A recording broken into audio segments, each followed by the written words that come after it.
Hey folks, the other day on Twitter, Noam Chomsky quoted himself in a tweet. And I thought it was, I like Noam Chomsky. He makes me think.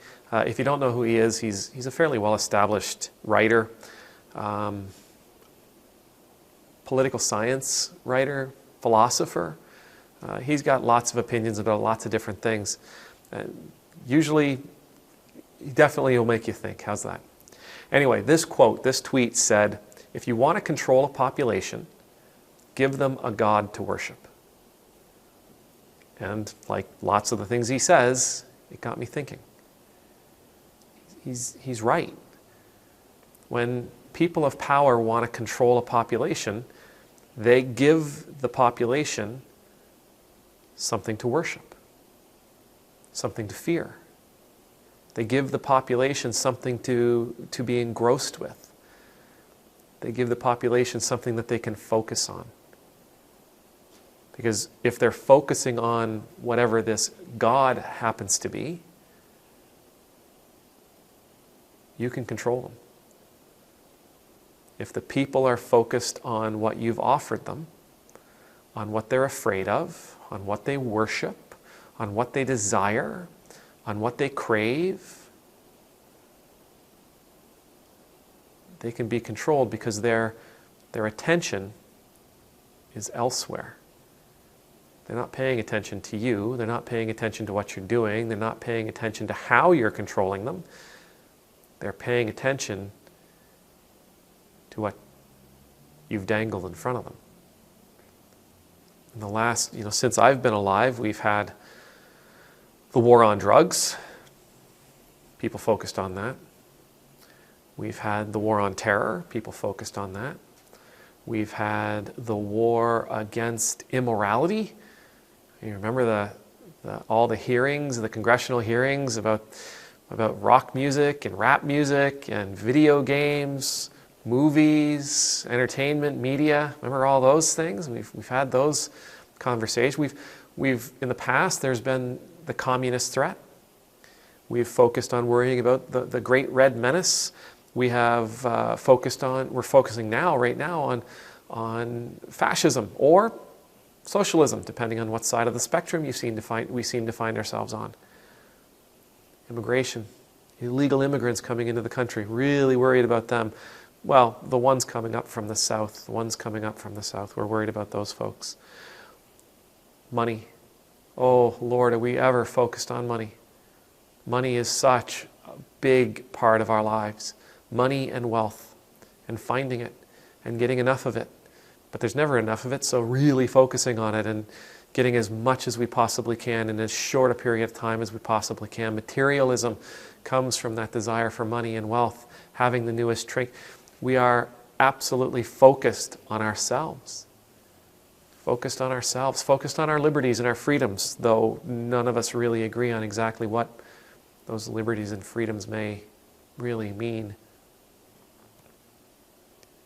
If you want to control a population, give them a God to worship, to be afraid of, to obey. Now, in the past,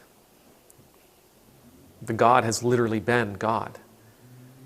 The church, as a part of the authority structure in much of the world over the last 2,000 years,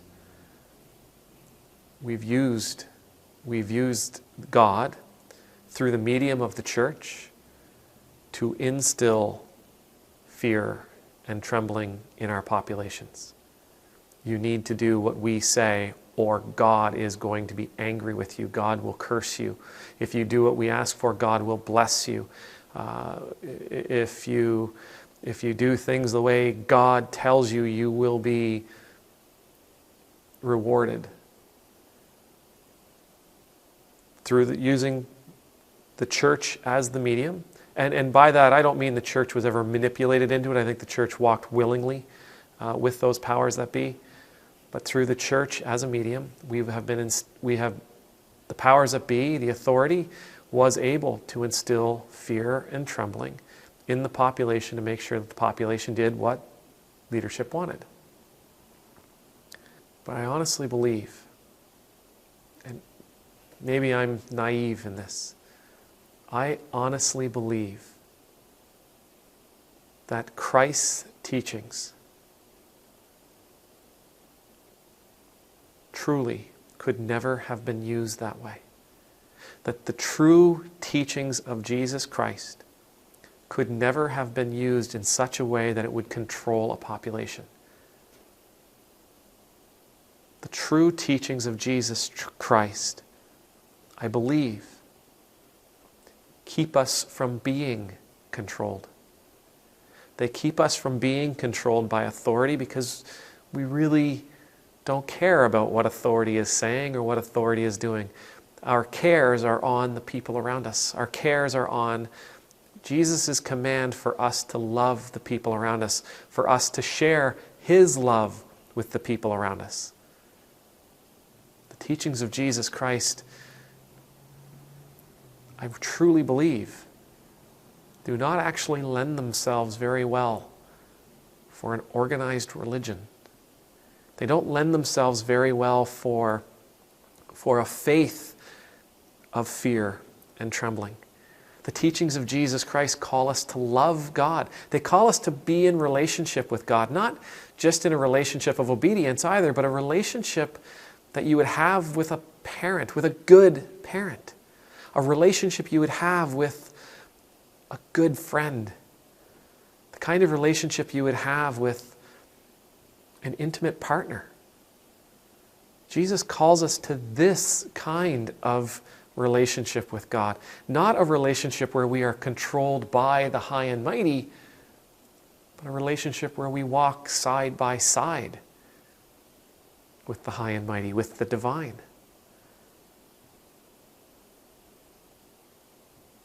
This is the religion of my dream. This would be the faith journey of my dreams. That we set aside the demands of obedience and open up a pathway of ultimate grace. Where we're following Jesus not because if we don't we'll be punished, but because there is so much joy in following Jesus. There is so much joy. There are so many rewards to living a life that is dedicated to His principles. There is so much for us to have by walking in His footsteps, by doing what He asked us to do. Those kinds of people can't be controlled. And those kinds of people don't care if others think they are being controlled. And those kinds of people, most importantly, I think, those people that are following Christ, truly following Christ, they don't need control. May the Lord bless you. May the Lord keep you. May the Lord's face be made to shine upon you and be gracious to you. May the Lord's countenance be lifted up to you. May you always have the peace of being in the Lord's presence. And I pray that you and I can be those people who cannot be controlled, those people that don't care if others think they control them, those people that do not need control over others. Amen.